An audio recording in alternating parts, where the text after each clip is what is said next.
European Union and Turkey plan one-in, one-out deal for Syrian refugees. The European Union and Turkey have agreed on a new plan that aims at curbing the huge influx of refugees into the EU. The new one-in, one-out system only applies to Syrian refugees. More than 1 million refugees entered the EU illegally by boat, mainly from Turkey to Greece, while another 2.7 million refugees remained in Turkey last year. Under the new system, all illegal migrants crossing from Turkey to the Greek islands will be returned to Turkey. In exchange for every returned Syrian refugee, the EU would admit one refugee directly from Turkey. The EU will provide funding to Turkey to build facilities such as housing and schools for Syrian refugees who stay in Turkey. The EU also plans to ease access to the EU for Turkish citizens, with a possible plan to allow visa-free travel by June 2016. The United Nations and human rights groups warn that the tentative new deal could violate the international law that promises protection for refugees.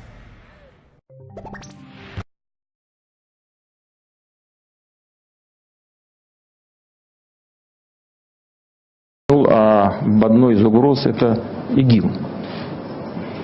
Ну а кто помогал вооружать людей, которые... Вы не понимаете, кто там воюет? Там воюют наемники. В основном. Вы знаете, что им платят деньги? Им платят определенную сумму. Мне даже называли эти суммы. Они захватили месторождения нефтяные, там, скажем, где-то в Ираке или в Сирии. Нефть начали добывать.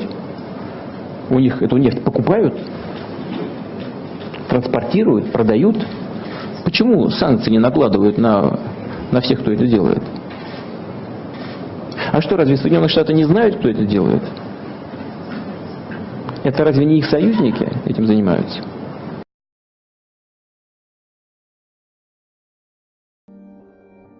Just days after Turkey shot down a Russian jet, Russia's defense ministry accused Turkey of taking part in the ISIS oil trade. Russian officials released photographs showing thousands of tanker trucks headed from ISIS-controlled areas into Turkish territory. But Turkey's president has said that these accusations are slanderous and that he will resign if they are true. So what's going on? Is Turkey actually buying ISIS oil? Of the Turkish government's role in the ISIS oil trade. And while most of the actual buying and selling is believed to occur within Turkey, it's likely among smaller, unaffiliated traders. But what is perhaps more complicated is that Turkey's president and his family are deeply intertwined in the country's state-owned energy services, including the oil port in Adana. Turkish intelligence services have also been accused of using Adana to transfer weapons disguised as humanitarian aid to terrorist cells in Syria in early 2014.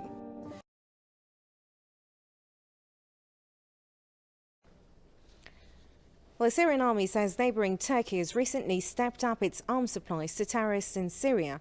The army has said in a statement that Ankara is providing the terrorists with arms and ammunition in exchange for oil and antiquities stolen from Syria and Iraq.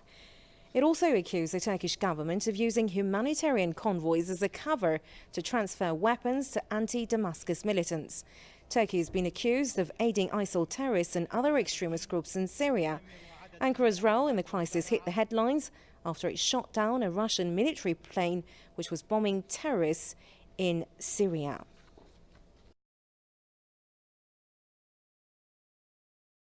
So yesterday, we discussed how Turkey called an emergency NATO meeting to discuss the threat of ISIS on their border. And today we have an update on that.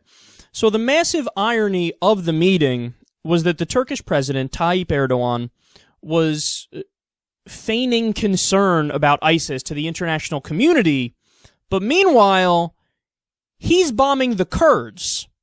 So in other words, he's bombing the people who are fighting ISIS.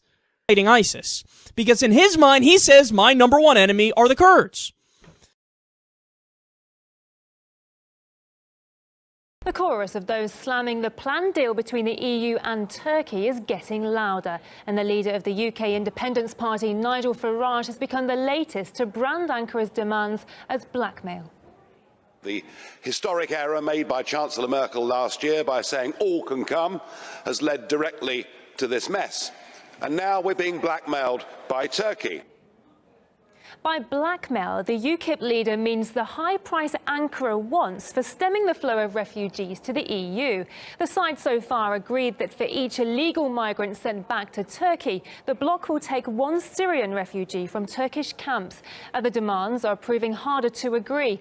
Ankara wants visa-free travel for its citizens as early as the summer. It also wants talks on its membership of the European Union to be restarted, and it demands that a €3 billion aid package to Ankara be doubled.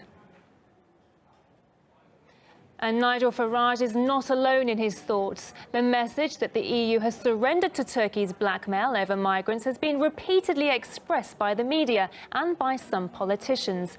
Meanwhile, the UK Independence Party has even launched a campaign explaining why the EU shouldn't yield to Ankara's membership demand. 97% of Turkey is actually in Asia, only 3% is in Europe. But what if the whole country were to become a member state of the European Union? Well, that would extend the borders of what would then be known as Europe all the way to Iraq, Iran and Syria. If Turkey were already a member of the EU, then technically she could expect to receive 1/3 of the EU's entire structural aid budget. Turkey would be getting out as much as the UK taxpayer is paying in. On a list of press freedoms, Turkey ranks 149th out of 180 countries. It might explain why I felt more comfortable filming this back here in the UK.